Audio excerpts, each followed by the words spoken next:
Now, I know a whole bunch of fans are still upset with the whole Dire Ranger suits not being used in Season 2, but at least we used the aura changer with the Magna Defender.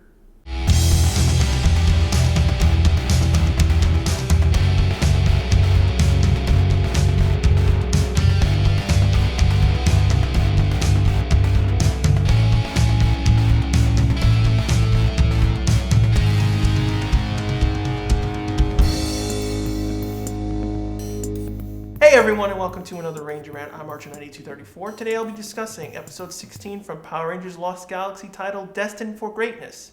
Now this episode is adapted from episode 26 of Gingaman, but only for the Zord fight. Other than that, the main primary story elements for this episode are American made only.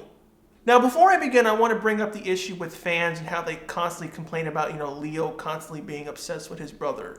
But I do agree on how Leo does act toward his brother. I mean, again, how would you act if your brother or sister was, the one who was destined to pull out the Quasar Saber, but then inadvertently got killed by being thrown into a precipice? You're going to blame yourself, or you're going to constantly ponder, what could I have done to stop this? All these kinds of things. But I do agree with fans that this was drawn out really a long time, and that it should have been dropped off really early on and then picked up when Mike finally returned back into the show.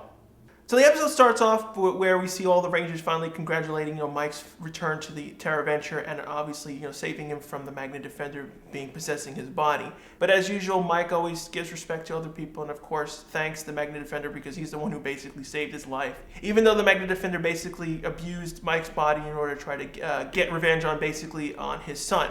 While when Mike is basically, giving thanks to the Magna Defender, we're getting, flashbacks of what's going on throughout the series. I particularly never liked this moment because, again, how many times do we have to have this flashback of seeing the Magna Defender's son being killed over and over again? And we just recently saw how Mike got out of the Magna Defender.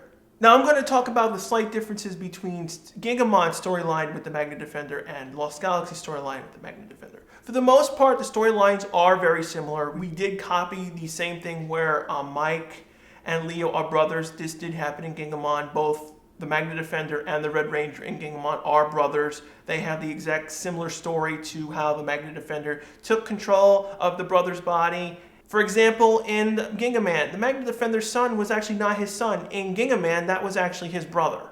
So after everyone finally gives thanks to the Magna Defender, we head back to, Trigina and the spaceship where, as usual, we're finding out that she's still constantly arguing with her father. Because again, I understand where she's coming from. She wants to fight the Rangers because she wants to get out of her father's shadow, because basically at this point in time, she really hasn't done anything to, warrant the people to follow her. And of course, she wants to prove herself to her father. But I also see this as her being a brat in some cases, because again, her father does know that she doesn't know any kind of basic fighting abilities at all, and she would know that the Rangers would actually just, simply defeat her relatively easy at this point in time. So I actually always agreed with her father. You're not supposed to be out in the battlefield until you know exactly what you need to do.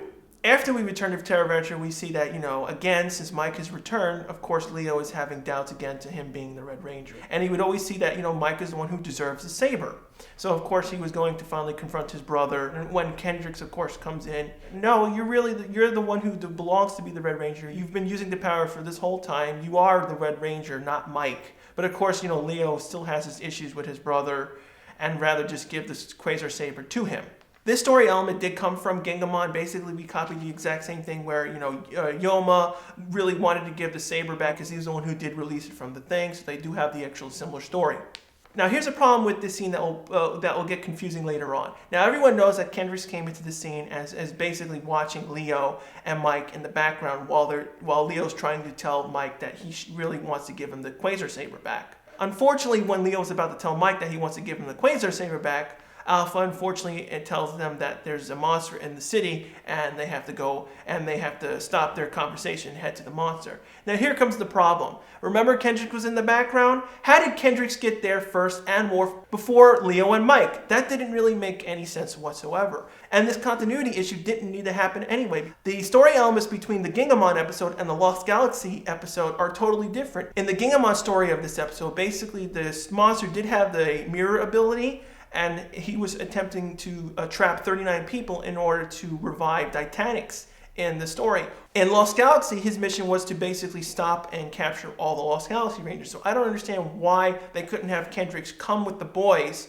her morph before them, and simply get captured in the mirror. Now, unfortunately, when Leo and Mike arrive into the battlefield, they come way too late, and unfortunately, the monster actually traps the other 4 Rangers inside his special mirror ability. Now, this story is very similar and repeated later on in s.p.d. in the 2-parter episode Reflections. They do have a similar aspect to the characters.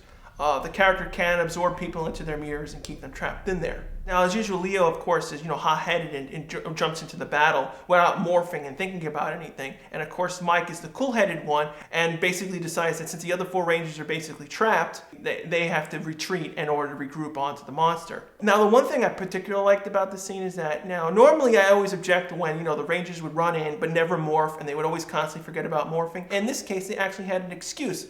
Leo was actually injured from one of the monster attacks. This is also one of the very few times where we actually see an injury happen on one of the Rangers. Normally, we don't usually see this, and it's always less and less as the season progresses, especially when we went into the Disney seasons. But they actually also even shown a bruise and even some blood in that case. So unfortunately, if Mike forced Leo to get out of there, I never particularly like this moment because, again, I understand Mike and Leo have to regroup and deal with the monster later, but for the monster's sake, it doesn't make any sense why he stayed on Terra Venture and didn't simply, give the mirrors to Trakina and her father, or destroy the mirrors.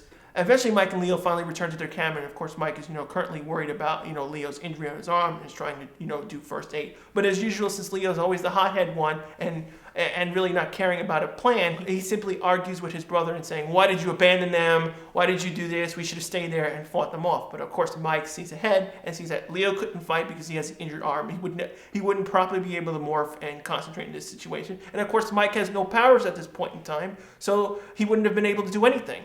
I always particularly like how Mike acted in the show because he's the one who's the cool-headed. He thinks calmly and, thinks ahead and, gets prepared for the next fight. While I particularly never liked how, Red Rangers are usually hot-headed and just go into battle without thinking of a plan or thinking of any of the repercussions by either civilians or their friends. So while Mike is explaining the situation, he reminds him that I have my dog tags and I actually implanted one of them inside one of the Stingwingers and basically said, "No, this is a special metallic alloy that we can locate." So we head to the monster's location in an abandoned place and we finally figure out what his plan is, and we see that the other Rangers are trapped inside the mirrors and he's going to use their powers and absorb them into these special skull monsters. Fortunately enough, this gave enough time to locate the dog tag, and Leo and Mike headed to the abandoned building.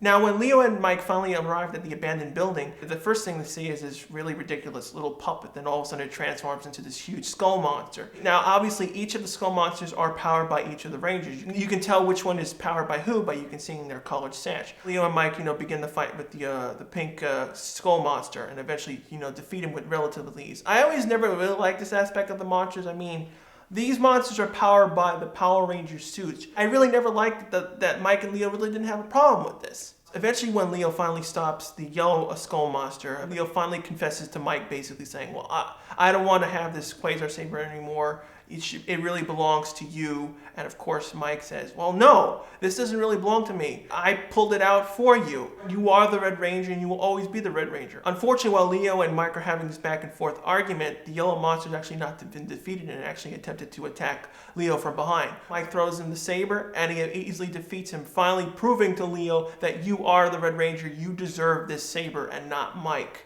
So finally, after 16 episodes of sulking, he is the one and only Red Ranger for the team. So eventually, when Leo and Mike actually break into the building, we see that, that he finally created the last 2 green and blue skull monsters to fight off Leo and Mike. The cool thing I do like to point out is that how America usually can pretty much perfectly match the Sentai's visual effects in order to fit the shows more into each other rather than, either dealing with spliced footage or, not dealing with visual effects at all. I always particularly like seeing how the Rangers would always do their special ability moves outside their suits. Eventually, Leo and Mike finally overpower the green skull monster and the blue skull monster and breaking all the mirrors on his main shield, finally releasing the other Rangers. Now, a couple of people might be confused on how come the Rangers came out of the mirrors without their suits on.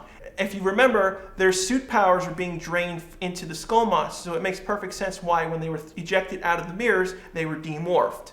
I always particularly never liked this aspect of the show because, again, Usually, in most of the shows, they always establish that once you defeat the monster's primary ability when they're small, they can no longer do that when they're big. But in this case, this is changed so that he can still use his mirror abilities and unfortunately trap the Galaxy Megazord in this alternate mirror dimension and is slowly breaking the mirror. Now, finally, throughout the entire episode, we see that Mike is really unable to do anything. And eventually, we see that the Magna Defender comes back with his son in spirit and finally tells him that you are going to be the new Magna Defender. I always got to kind of confuse them why the Magna Defender is able to come in spirit like this, because again, it really didn't make any sense how they set it up in the story, because I thought he couldn't really form his own spirit unless he was inside someone's body, but in this case you actually can see it, so I really didn't understand why he really needed Mike's body to begin with. Now, along with the Magna Defender sword, we also get his special Magnamorpher. Now, the Magnamorpher was originally the aura changes from Die Rangers.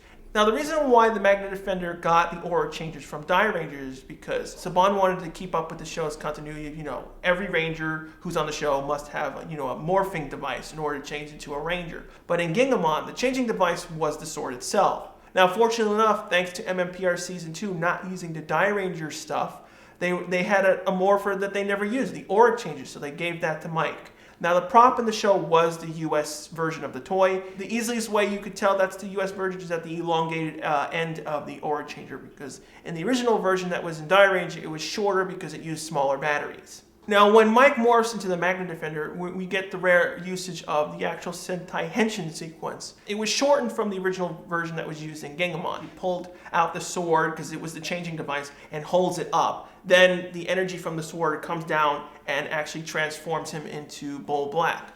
But in the US version of it, that scene is cut out, and we see that Mike throws it up and actually uses the aura changer and connects them, and then he transforms into the Magna Defender. But that's the reason why you see the Magna Sword above him when you see Mike holding the aura changer's ring part up. So at the last minute, while the Lost Galaxy Rangers are stuck inside the mirror, Mike transforms into the Magna Defender and finally defeating the Skull Mirror monster. Now, here's the thing I have to complain about. For whatever reason, Super Sentai always treated Bull Black as not the sixth hero. I never really understood this, in my personal opinion, because one, he's the brother of the Red Ranger. Why would he not count? Two, he has the zigzag logo on the suit. He has the similar abilities to the other Rangers. To me, he counts as a sixth hero, not an extra hero that Super Sentai set him up as. So eventually, everyone finally congratulates, Mike being, the new Magna Defender. And of course, we have to wrap up one little story element at the end of the episode. And now, if everyone remembers back inside Quasar Quest, Mike was actually left on the moon rather than actually being killed. So obviously, Mike has to, show his face to the committee and Commander Stanton. And of course, Mike, at the last minute, doesn't know what to say to Commander Stanton. The committee people basically said, well, who cares the reason? They're all happy that he's back on Terra Venture. I always thought this was really a bad cop-out in this scene because, again, I would have liked to see Mike, suffer a little bit more and Commander Stanton drill him. Like, what the hell happened to him? So overall, I have to give this episode a 5 out of 5. I mean, I really enjoyed this episode very much. It finally resolved the issue where Leo wanted to give the Quasar Saber up to his brother. Mike is finally returned back into the show, and he finally also gets the power abilities from the Magna Defender and thus becoming the Sixth Ranger. There were some things I particularly didn't like about the episode. One, the 4 Rangers were basically ignored in the episode. They were just used there as plot devices. And I also didn't like how they copped out the ending of the episode. I really wish, Mike had thought of an excuse, or the other Rangers would have thought of an excuse for Commander Stanton. It would have been funny to see him sweat a little bit more. What do you guys think? Do you like the episode? Because again, we get introduced to the Magna Defender permanently on the team. We get the return of Mike actually being important to the show. Or do you think the episode was kind of dumb because, again, it was too much Mike, too much Leo, not enough of the other Rangers, or you particularly didn't care about Mike at this point because he was gone for so many episodes? Of course, leave your comments below on what you think on this episode, and of course, just leave your comments below on what future episodes you would like me to review. For next week's rant, I'll be discussing Passing of the Torch Part 1 from Power Rangers Turbo. Thanks again for watching. I'll see you guys right back here next week.